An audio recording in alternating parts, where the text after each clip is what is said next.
mengurus pekerjaan-pekerjaan yang hari ini diurus oleh gubernur, tapi yang satu ingin membawa propaganda hebat, membangun mindset dan alat pikir baik pemimpin NTT maupun masyarakat Nusa Tenggara Timur menuju masyarakat yang modern dan mengedepankan teknologi. Yang pertama, sebuah daerah bisa bangkit, negara bisa bangkit, organisasi bisa bangkit.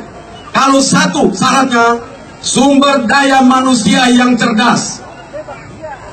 Kalau di NTT sumber daya manusianya, sekolahnya terbatas, guru yang ngajar terbatas, sertifikasi guru saja problem, bagaimana kita bermimpi lompatan yang luar biasa? Tidak mungkin. Kecerdasan sumber daya manusia itu terukur pada saat menyiapkan diri. Begitu lapangan pekerjaan dibuka, pastilah dari luar daerah akan mengisi tempat itu. Karena itu kita harus menyiapkan diri dengan baik. Sedikit-dikitnya 2.000 pemuda akan kita kirim per tahun ke luar negeri untuk belajar bahasa dunia dan belajar tentang skill, keterampilan yang dibutuhkan oleh provinsi ini. Nusa Tenggara Timur ini hanya untuk minum alkohol saja tidak layak kita pakai. Bayangkan Jepang yang minumannya terkenal dengan sake, itu dari beras, harga per botolnya 150 juta, mengalahkan Skotlandia yang selama bertahun-tahun dan berabad-abad terkenal dengan minuman itu. Tapi kita minumannya minuman moke yang cenderung membuat perut sakit dan membawa kematian. Karena apa? Standarnya tidak baik. Minuman itu ada di sini, kita perlu belajar tentang itu. Itulah dunia pariwisata. Kita belajar juga tentang bagaimana membuat daging yang baik. Kita punya daging kalau makan, melotot-melotot mata kita. Karena saking keras daging itu. Sapi yang sudah lari dari Flores Timur sampai ke Manggarai baru kita potong. Itu sapi pelari. Kita harus membuat sapi yang enak, daging sapi yang enak dimakan. Itu harus sekolah. Bukan semua sekolah harus jadi insinyur, jadi sarjana hukum, tapi tidak ada yang keterampilan untuk mengisi kekosongan yang saat ini ada di Nusa Tenggara Timur. Kita pasang tehel aja, keramik aja tidak ada. Apa ada pasang keramik di sini bisa? Bisa pasang keramik yang indah, yang bagus? Nah, tidak ada, karena skill itu tidak ada di NTT. Jadi kalau kita mau bangun hotel, 1.000 hotel di NTT, maka yang kerja pasti bukan orang NTT. Rantai pasok, rantai nilainya selalu dari luar. Itu yang saya katakan, kita harus menyiapkan dengan baik. Bicara tentang pertanian untuk mendukung pasokan pada kebutuhan-kebutuhan yang ada. Pupuknya telah datang, benihnya terbatas. Ini yang harus kita rapikan.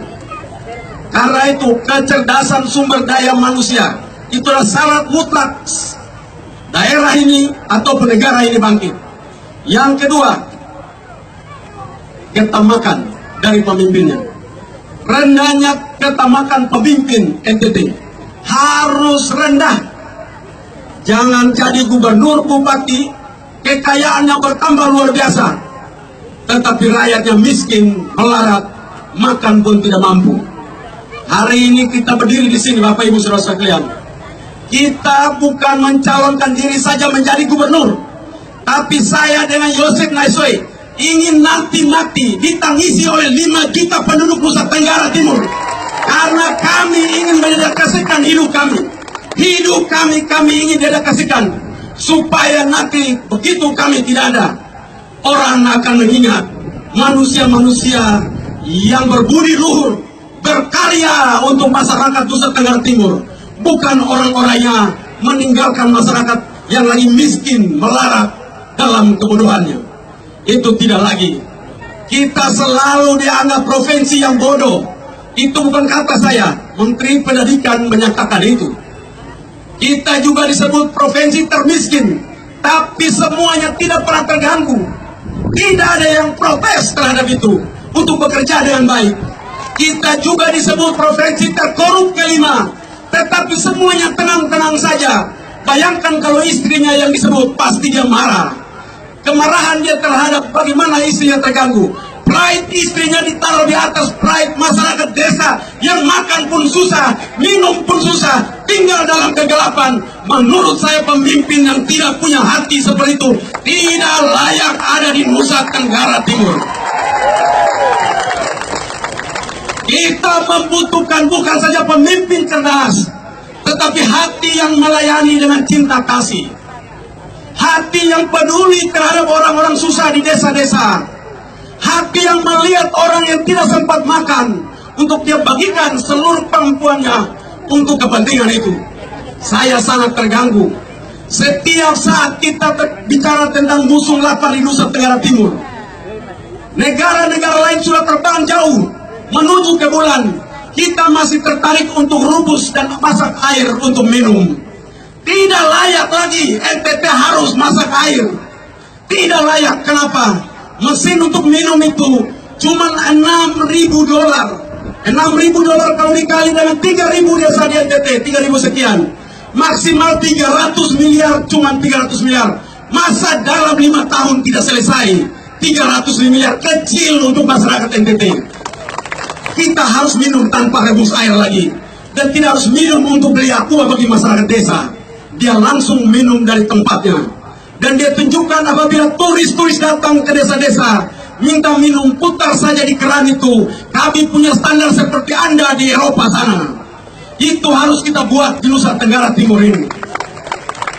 Kita tunjukkan bahwa kita manusia modern, bukan manusia primitif. Pakaiannya modern, otaknya primitif. Pakaiannya modern, hatinya primitif. Itulah yang kita temukan pemimpin kita hari ini. Mereka primitif. Karena itu kita tidak pernah bangkit jadi modern. Kita tidak pernah bangkit dengan seluruh teknologi yang menjadi alat ukur peradaban manusia hari ini.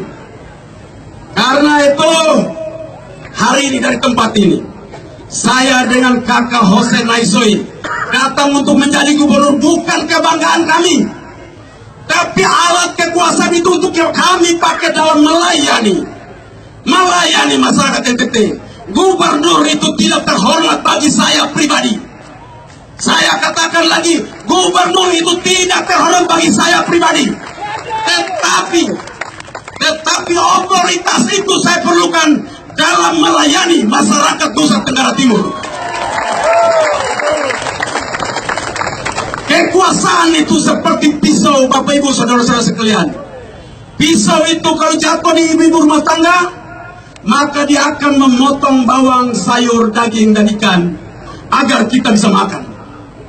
Kalau pisau itu di tangan seorang dokter, dia akan membedah agar penyakit orang itu bisa disembuhkan. Tapi kalau pisau itu jatuh ke para perampok, penjahat, maka akan dipakai untuk merampok hak rakyat, merampok hak orang untuk kepentingan pribadi mereka. Karena itu hari ini pisau kekuasaan itu ada di tangan Bapak Ibu saudara-saudara sekalian. Kekuasaan pisau itu ada di situ. Berikanlah tepat kepada orang yang berguna, bukan kepada penjahat perampok yang merampok kekayaan ini untuk kepentingan pribadi dan kelompoknya. Saya selalu terganggu melihat orang yang selesai. Dan saya yakin Bung Ansarera mempunyai mimpi besar. Karena itu Bung Ansarera pasti terpilih lagi. Pasti terpilih lagi. Karena punya mimpi itu dan bangun dengan baik.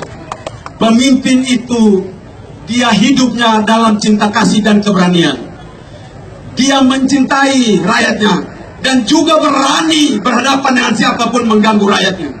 Kalau pemimpin NTT penakut, tidak bisa jadi. Mau ke Jakarta bicara dengan menteri dan presiden tidak sanggup. Tidak pernah mampu bicara dengan presiden luar negeri. Kita bertetangga, saya katakan, ke depan provinsi ini bukan bersaing dengan provinsi-provinsi lain. Tidak boleh. Kalau kelas Fikpan Sekolah turun di NTT, maka kelasnya bukan bersaing dengan gubernur di sebelah. Dia harus bersaing dengan pemerintahan di sebelah itu. Republik yang ada di sana, Timor Leste, Australia, New Zealand, Fiji, Vanuatu, Tonga, Itu yang akan kita lawan mereka. Kalau di sebelah enteng saya baru pimpin NTT, saya tidak ke Bali, saya juga tidak anggap nama Jawa itu. Saya melihat ke depan, saya ingin bersaing ketat dengan Australia. Australia harus mencatat bahwa kami berdiri adalah pemimpin yang luar biasa untuk mengajak mereka menjadi setara dengan mereka. Itulah kenapa hari ini kami ada di sini. Kami datang bukan untuk pakai soke-soke yang taruh di sini untuk bangga. Itu bukan kebanggaan kami lagi. Kami sudah lewat itu. Kami sudah lewat dengan atribut-atribut itu. Tanda-tanda kehormatan itu sudah kami lewat. Itu bukan lagi kebanggaan dan cita-cita kami. Saya katakan sekali lagi, hanya untuk harta. Seluruh harta saya hilang untuk NTT, saya rela. Termasuk kalau nyawa saya diambil untuk masyarakat NTT bangkit, saya kasih nyawa saya untuk itu. Itu adalah komitmen saya di hadapan Bapak Ibu semua dan di hadapan Tuhan yang memahami tentang bagaimana perjalanan hidup saya. Karena itu Bapak Ibu semua, mari nyalakan lilin kebangkitan itu. Mulai tanggal 26 malam, kalau Bapak Ibu sepakat dengan sebuah kebangkitan besar Nusa Tenggara Timur, bakar lilin di setiap rumah, tanda sebuah gerakan hebat, bangkitnya Nusa Tenggara Timur menuju kesejahteraan untuk bersaing, menempatkan diri masyarakatnya sejajar dengan bangsa-bangsa lain, bukan provinsi-provinsi lain. Kita sejajar dengan bangsa-bangsa yang menjadi tetangga kita. Itulah mimpi besar kita. Dan oleh karenanya, yang ketiga, apakah setelah sumber daya manusia yang cerdas, tidak korup pemimpinnya, maka yang ketiga yang tadi Kakak Jose jelaskan, kita mempunyai kekayaan alam yang luar biasa. Luar biasa. Tahu kenapa? Seorang backpackers, hidupnya semua dari belakang sini, membuat Nihiwatu. Tahu Nihiwatu? Sebuah resort yang 2 kali berturut-turut menjadi resort terbaik internasional. Dalam 8 tahun dia bangun dengan hanya $500.000. Kalau kita konversi ke rupiah sekitar 500.000 itu sekitar 6 miliaran. Tetapi hari ini, setelah 8 tahun dia membangun, dia jual dengan $50 juta. Dan harga itu sebanding dengan, kalau di kurs ke rupiah, sejajar dengan 600 miliar. Sayang sekali, bangsa lain ambil tempat kita dan jual. Kita jadi penonton. Kenapa? Karena kita belum sadar. Kalaupun sadar tidak kritis. Kesadaran kritis kita belum mengganggu kita untuk mengambil kepemimpinan itu untuk kepentingan bangsa, kepentingan rakyat Nusa Tenggara Timur. Karena itu, kita harus siap itu. Teman-teman adik-adik yang sekolah, jangan semua sekolah ekonomi, jangan semua sekolah pertanian, tapi sekolah juga pariwisata, sekolah juga cara membuat ikan yang enak. Saya bersama Kakak Jose akan mengirim kalian 1 tahun 2.000 orang, 5 tahun 10.000 orang akan belajar di Rusia, belajar di Inggris, belajar di Prancis, belajar di China, belajar di Arab, belajar di Amerika, belajar di Jepang, pulang kembali, bisa bahasa dunia, tempatkan mereka di kampung-kampung, di desa-desa, menjadi alat penggerak utama untuk bangkitkan seluruh gerakan yang kita mau. Itulah mimpi besar.